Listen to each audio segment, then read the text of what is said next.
Hi everyone, welcome back to Ashley's Kitchen. Today we are making a classic spicy stir-fried pork liver.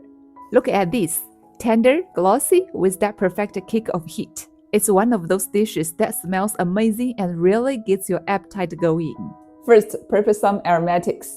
Dice some garlic, then slice ginger, a few bird's eye chilies, and pickled wild chilies. Now for the pork liver, cut it in half diagonally. Then slice it into pieces about the thickness of a coin, not too thin. To remove any gaminess, sprinkle 2 tablespoons of flour over the liver. Rub it gently until it's sticky. Then rinse with water until clean. After that, make sure to drain all the water. We want it dry before cooking. Next, let's marinate the liver. Add half a tablespoon of dark soy sauce, 1 tablespoon light soy sauce, 1 teaspoon salt, 1 teaspoon MSG, and 1 teaspoon white pepper. Mix it well. Then toss in 1 tablespoon potato starch and combine until every piece is coated. Now everything is ready, let's cook. Heat a wok with plenty of oil until it's really hot. Add the garlic and the ginger. Stir fry until fragrant.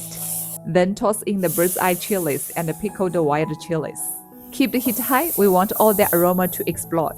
Next, carefully add the pork liver. Stir gently. Then splash in 1 tablespoon cooking wine. Toss briefly. Followed by 1 tablespoon aged vinegar and a few scallion sections. Remember, the liver cooks very quickly. Around a minute is enough, so the liver thickness couldn't very thick. Finish with a drizzle of sesame oil or just a little cooking oil. Then off the heat. Look at this. Shiny, spicy, and so tender.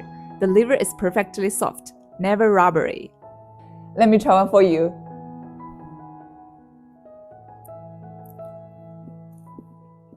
So good, tender, smooth, and slightly springy with just a touch of heat. Honestly, I don't think anyone could resist this dish. You have to try it at home. Thanks for watching. See you next time.